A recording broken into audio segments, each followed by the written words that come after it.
अल्लाह के एक नबी जिनकी परवरिश उनके माँ बाप ने नहीं की बल्कि शेरों ने की। हजरत दानियाल अलैहिस्सलाम अल्लाह के एक नबी थे जो बनी इसराइल के जवाल के आखिर दौर में पैदा हुए। बादशाह ने यहूदा के बादशाह से जंग का ऐलान कर दिया और क्योंकि हजरत दानियाल अलैहिस्सलाम यहूदा खानदान से थे, उनकी जान को भी खतरा था, इसलिए उनके वालिदैन ने हजरत दानियाल अलैहिस्सलाम को जंगल में छोड़ दिया। हजरत दानियाल अलैहिस्सलाम उस वक्त चंद दिनों के थे और अल्लाह की अमान में शेरों से भरे जंगल में तन्हा छोड़ दिए गए। फिर अल्लाह हजरत दानियाल अलैहिस्सलाम के लिए एक शेर और एक शेरनी मुकर्रर फरमा देता है। शेर हजरत दानियाल अलैहिस्सलाम की हिफाजत करता था और शेरनी उन्हें दूध पिलाती थी। वो शेर और शेरनी उनसे बिल्कुल उसी तरह मोहब्बत करते थे जैसे जानवर अपने बच्चों से करते हैं। जब हजरत दानियाल अलैहिस्सलाम जवान हुए तो वो दौर बनी इसराइल का सबसे बुरा दौर था। लोग ऐश ओ इशरत और बदकारी में डूब गए थे और अल्लाह को बिल्कुल भूल चुके थे। तब अल्लाह ने बनी इसराइल पर अपना अजाब नाजिल फरमाया। बबिल का एक हाकिम था जिसका नाम था बख्त नसर। उसने यरूशलेम पर हमला किया। उसने यहूदी रियासत का सफाया कर दिया, बहुत से यहूदियों को कत्ल कर दिया और बाकी को कैद कर लिया। उन्हीं कैदियों में हजरत दानियाल अलैहिस्सलाम भी शामिल थे। एक रात बख्त नसर ने बहुत ही बुरा ख्वाब देखा। सुबह होते ही उसने अपने सारे जादूगरों और नजूमियों को बुलाया और कहा, मैंने एक खौफनाक ख्वाब देखा है, मुझे इसकी ताबीर चाहिए। उन्होंने कहा, जब तक हमें ख्वाब ही मालूम ना हो हम ताबीर कैसे बताएं? बख्त नसर ने कहा, मुझे ख्वाब याद नहीं लेकिन ताबीर चाहिए। 3 दिन देता हूँ वरना सबके सर कलम कर दूंगा। ये बात महल में फैल गई और हजरत दानियाल अलैहिस्सलाम तक भी पहुंच गई। उन्होंने एक आदमी से जो महल में आता जाता था कहा, क्या तुम बख्त नसर को मेरा पैगाम दे सकते हो कि मैं न सिर्फ उसका ख्वाब जानता हूँ बल्कि उसकी ताबीर भी? उसने कहा, हाँ, और अगले दिन उसने बख्त नसर को बता दिया।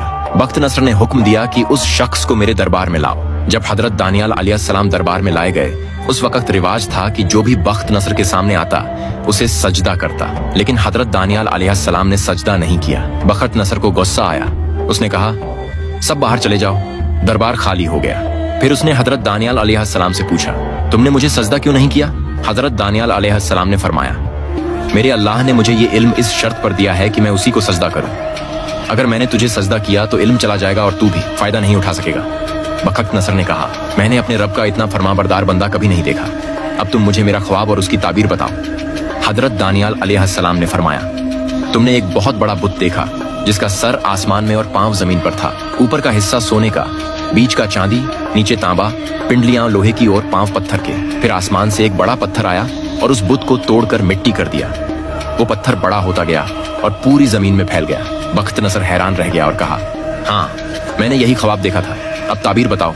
हजरत दानियाल अलैहिस्सलाम ने फरमाया, ये बुत मुख्तलिफ जमानों और उम्मतों की निशानियां हैं। सोना तुम्हारा द्वार, चांदी तुम्हारा बेटा, तांबा, रोम, लोहा, फारस, पत्थर 2 उम्मतें जिन पर औरतें हुकूमत करेंगी।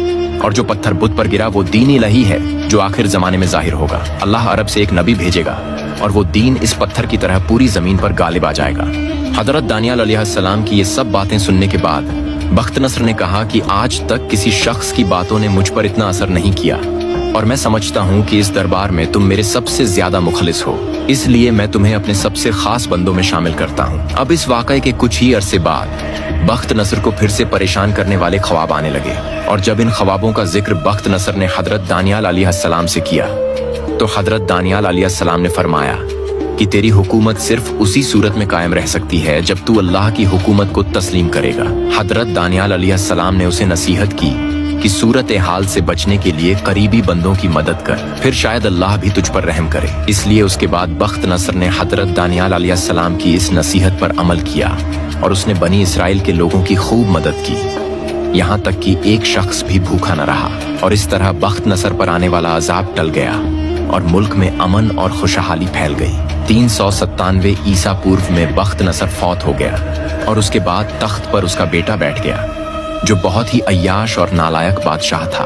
अब उस महल के बाकी वुज़रा जो हजरत दानियाल अलैहिस्सलाम से जलते थे, उन्होंने बादशाह को हजरत दानियाल अली अलैहिस्सलाम के खिलाफ भड़काना शुरू कर दिया। उन्होंने कहा, दानियाल न तो आपको सजदा करता है और न ही बबिल की सल्तनत का खैर ख्वाह है, बल्कि वो तो ये कहता है कि जल्द ही बबिल की सल्तनत खत्म हो जाएगी और उसके खुदा की हुकूमत कायम हो जाएगी। अब ये सब बातें सुनकर बादशाह को गुस्सा आ गया और उसने हुक्म दिया कि हजरत दानियाल अलैहिस्सलाम को भूखे शेरों के सामने डाल दिया जाए। और जब सुबह हुई तो लोगों ने कैद खाने में देखा तो वो लोग हैरान रह गए। उन्होंने देखा कि शेर एक तरफ बैठे हैं और दानियाल अलैहिस्सलाम एक तरफ। ये देखकर लोग समझ गए कि आप एक नेक शख्सियत हैं, लेकिन उस वक्त तक बहुत देर हो चुकी थी। उस वक्त फारिस के बादशाह साइरस ने बबिल पर हमला किया और बख्त नसर के बेटे की हुकूमत को बिल्कुल खत्म कर दिया। साइरस ने हजरत दानियाल अलैहिस्सलाम को कैद से आजाद कराया और इज्जत के साथ अपने दरबार में अपना वजीर मुकर्रर कर दिया। यूनान की, फिर रोम की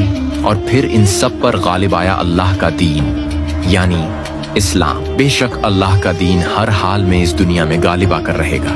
अपना और अपने ईमान का ख्याल रखिए। फी अमान अल्लाह।